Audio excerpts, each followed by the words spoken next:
మన ప్రభువును రక్షకుడైన యేసుక్రీస్తు పరిశుద్ధ నామమున ప్రియమైన సంఘ ప్రియమైన బిడ్డ మరో కాల సమయం దేవుని వాక్యాన్ని ధ్యానిస్తాను. ముందుగా ప్రార్థన చేసుకుందాం. ప్రార్థన. కృపగల తండ్రి, దయగల యేసయ్య, నీ బంగారు పాదాలకు లెక్కలైన వందనాలు, స్థితిలో స్తోత్రములు. గతించిన రాత్రి అంటే రేఖల చోటును కాచి కాపాడి సంరక్షించింది. మరో కాల సమయం సత్య లేఖన చేసి ప్రార్థించగా వాక్యమైన దేవుడు వాక్యంలో నాతో మాట్లాడు. మీరే మహిమ గంట ప్రభావాలు పొందమని చేస్తున్నాము, నడుస్తున్నాము తండ్రి. ఆమె ఇదేమని సంగతి ఇదని బిడ్డ నేడు ఏర్పాటు చేయండి. వాక్యం యాకోబు రాసిన పత్రిక 1వ అధ్యాయము 12 నుంచి 18 వచనాలు ధ్యానం చేసుకున్నాం. యాకోబు రాసిన పత్రిక 1వ అధ్యాయము 12 నుండి 18 వచనములు ఈ విధంగా రాబడింది.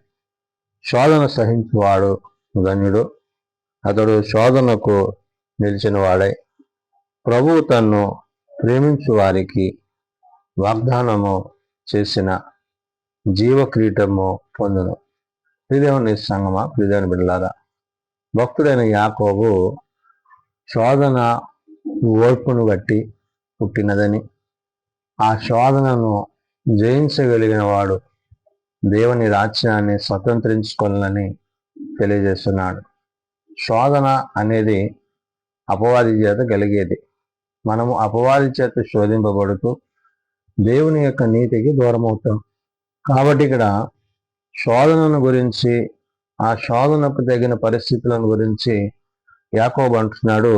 శోధన సహించువాడు ధన్యుడు అంటున్నాడు. అంటే సహించడం అంటే ఆ శోధనను జయించి, ఆ శోధనను ఎదుర్కొని దేవుని నీతిని అనుసరించి శోధనకు లొంగక, శోధనకు లోబడక మనము జీవించాలి. అందుకనే ఈ శోధన విషయంలో యాకోబు అంటున్నాడు, అతడు శోధనకు నిలిచిన వాడై అంటున్నాడు. అంటే ఏంటి? ఆ శోధన జయించడానికి ఆత్మ ఖడ్గాన్ని, వాక్యాన్ని ధరించిన వాడై ఉండాలి. ఏమైనా అతడు శోధన నిలిచిన వాడే ప్రభు తను ప్రేమించు వారికి అంటాడు. అంటే ఎవరైతే ప్రభు చేత ప్రేమింపబడుతున్నారో, ఆ ప్రేమింపబడుతున్న ప్రేమకు తగినట్లుగా వారేమవుతున్నారో ప్రభు తను ప్రేమించు వారికి వాగ్దానము చేసిన జీవ కిరీటము పొందును అంటాడు. దేవుడు వాగ్దానం చేశాడు. ఏంటి జీవ కిరీటాన్ని? అంటే మనం ఆయనతో పాటు జీవించడానికి కావలసిన ఆ యొక్క ఉన్నతమైన పరలోకాన్ని ఆయన మనకు అనుగ్రహించింది. కాబట్టి ఇహమందు మనకు ఎదురవుతున్న శోధనలు, ఇహమందు మనం ఎదుర్కొంటున్న శ్రమలు, వీటన్నిటి నుంచి జీవింపబడి మనం ఏమవుతామంటున్నాడు? జీవ కిరీటము పొందును అంటున్నాడు. అంటే జీవించే ఆయనతో, ఆయన రాజ్యం ముందు నివసించే ఆ ఉన్నతమైన స్థాయిని మనము కలిగిన వారమే ఉంటామని భక్తుడైన యాకోబు గుర్తు చేస్తున్నాడు. ఇక్కడ ఈ 12 గోత్రాల వారికి శుభమని, అంటే దేవుని యొక్క దాసుడైన యాకోబు ఈ చెదిరిన 12 గోత్రాల వారికి శుభమని విషయాలను చెప్తూ అని అంటాడు, దేవుడు కీడు విషయమే శోధింపబడనేరడు అంటాడు. అంటే ఒకవేళ కష్టం వచ్చినా, శోధన వచ్చినా, దాని విషయంలో దేవుడు ఏం చేస్తాడంటే ఆ శోధనను మనల్ని తప్పిస్తాడు. ఆయన తప్పించేవాడైనాడు. ఎందుకని? ఆయనను శోధనలు జయించి మనకి సహాయం చేసి మనకు ఆయన జీవ కిరీటం ఇవ్వబోతున్నాడు. కాబట్టి ఆ శోధనల గురించి దేవుని మాట ఏమని చెప్తున్నాడు? దేవుడు కీడు విషయమై శోధింపబడనేరడు, ఆయన ఎవరిని శోధింపడు గనుక ఎవడైనా శోధింపబడినప్పుడు నేను దేవుని చేత శోధింపబడుతున్నానని అనకూడదు అంటున్నాడు. అంటే చాలా మంది దేవుడు మాకు కష్టాన్ని పెట్టాడు, మాకు బాధ పెట్టాడు అంటారు. కాదు. అంటే ఈ శోధన దేహ సంబంధం అపవాది చేత మనకు కలిగేవి. దాన్ని జయించడానికి నువ్వేం చేయాలంట? వాక్య ఖడ్గాన్ని ధరించాలి. దేవుని యందు నమ్మిక కలిగి, విశ్వాసము కలిగి, దేవుని వాక్యమందు నువ్వు ప్రేమ కలిగి నిలిచినప్పుడు నీవు ఆ శోధనను జయించగలుగుతావు. అది దేవుని వల్ల కలిగిందని మాత్రం నీవు అనరాదు అనే విషయాన్ని ఇక్కడ యాకోబు గుర్తు చేశాడు. అంటే శోధనను సహించడానికి కావలసిన శక్తిని, బలాన్ని నీకు పరము నుండి దేవుడు ఇవ్వబోతున్నాడు. కాబట్టి ఇక్కడ దేవుడు కీడు విషయమే శోధింపబడనేరడు అంటున్నాడు. అంటే దేవుడు నేను ఆ పరిస్థితులకు తీసుకెళ్ళడం, ఆయన ఎవరిని శోధింపడు కనుక ఎవడైనాను శోధింపబడినప్పుడు అంటే ఎవరు కూడా మరి దేవుని వల్ల ఇది కలిగింది అని అనక ఏమంటున్నాడు? నేను దేవుని చేత శోధింపబడుతున్నాను అనకూడదు అన్నాడు. అంటే తన హృదయములో వాక్యము నిలిచి ఉన్నప్పుడు అతి మాటలు అతడు పలుకుడు అనే విషయాన్ని చెప్తూ, ప్రతివాడును తన స్వకీయమైన దురాశ చేత ఈడవబడి మరులు కొల్పబడిన వాడే శోధింపబడిన. తన స్వకీయ అంటే ఆలోచన అంటే నా స్వనీతి, నా ఆలోచన, నా తలపుల చేత నేను శోధింపబడుతున్నాను తప్ప వేరే విధంగా శోధింపబడను. అంటే మనం చేసే పనులు ఆయాసమును, దుఃఖమును, కోపమును దేవునికి కలిగించినప్పుడు అపవాది వాటిని తనకు చేసుకుని తాను దాని ద్వారా మనల్ని శోధనలోనికి నడిపిస్తాడు. కాబట్టి ఇట్టి శోధనలను జయించడానికి నీవేమై ఉండాలో చెప్తున్నాడు. ఏమంటాడు? ప్రతివాడు తన స్వకీయమైన దురాశ చేత అన్నాడు. అంటే దురాశ దుఃఖానికి చేటు అన్నట్టుగా మన ఆలోచనలు, మన తలంపులు నాశనానికి నడిపించేవి ఉన్నాయి. కాబట్టి ఏడవబడి మరులు కొల్పబడిన వాడై శోధింపబడును అంటున్నాడు. ఈ విధంగా అది ఏమవుతున్నాడంటే శోధనలో ప్రవేశిస్తున్నాడు.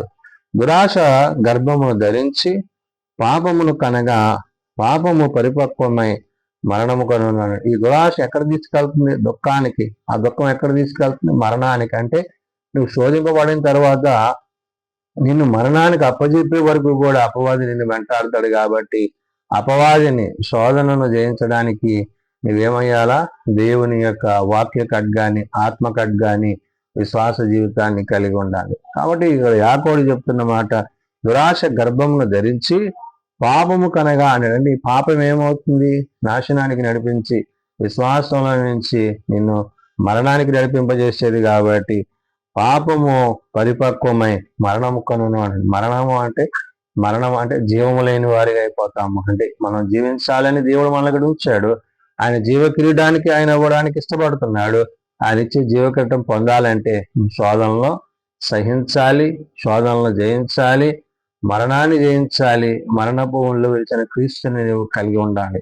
కాబట్టి నా ప్రియ సహోదరులారా, మోసపోకుడి అంటున్నాడు. అంటే అపవాది చేత, అపవాది తలంపుల చేత, అపవాది ఆలోచనల చేత మీరు మోసపోకుండా మీరు దేవుని యందు, వాక్యమందు, హృదయమందు, ప్రార్థన యందు, శ్వాసమందు నిలిచిన వారైతే, ఎప్పుడైతే మీరు మీ దేవుడు మీకు ఇచ్చిన దానిని, ఆయన అన్నారు కదా, అడుగుడి మీకు ఇవ్వను, వెదకుడి మీకు దొరకను, తట్టుడి ఇవ్వండి అని ఆయన అనుగ్రహించిన దానిని, ఆయన ఇచ్చిన దానిని మనం వెదకి దాన్ని మనం కలిగి ఉండడం ద్వారా ఈ శోధనలు జయించగలమని యాకోబు భక్తుడు గుర్తు చేస్తూ, శ్రేష్టమైన ప్రతి ఈవియు, సంపూర్ణమైన ప్రతి వరమును, పరసంబంధమైనవై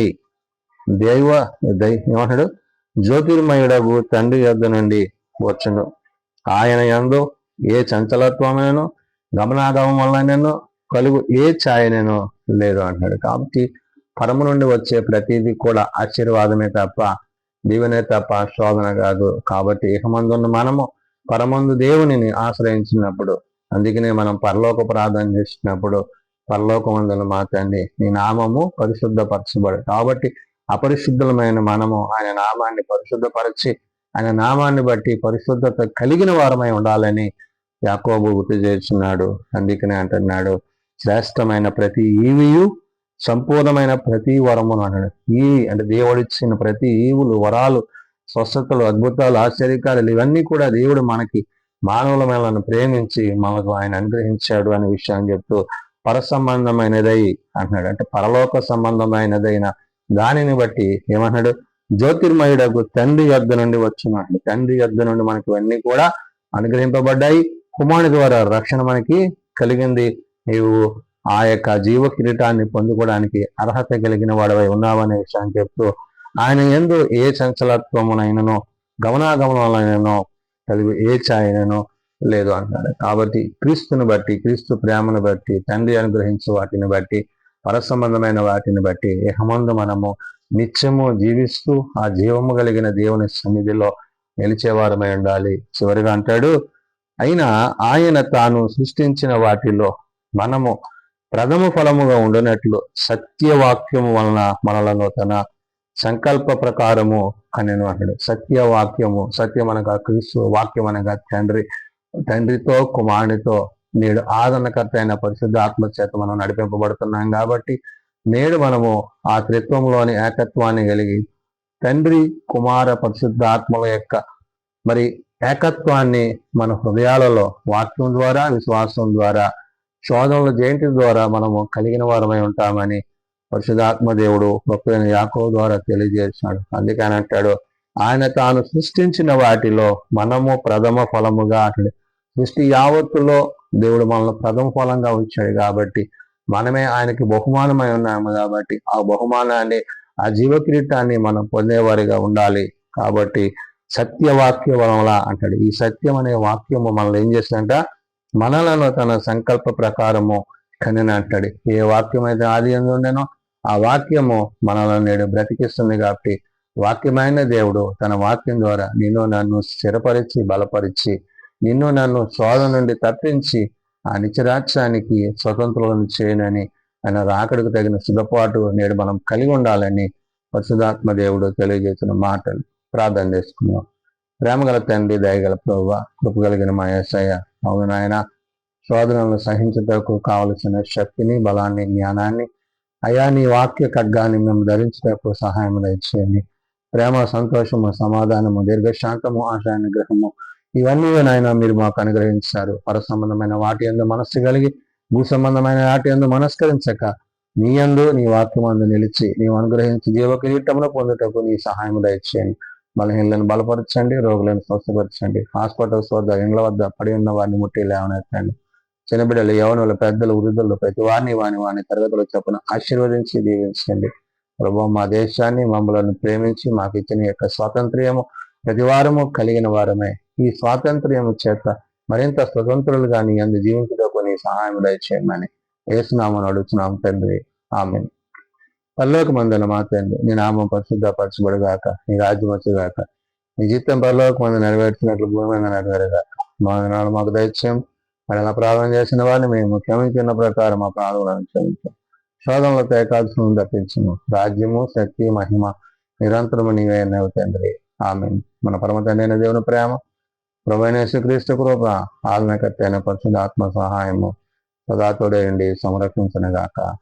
ఆమేన్.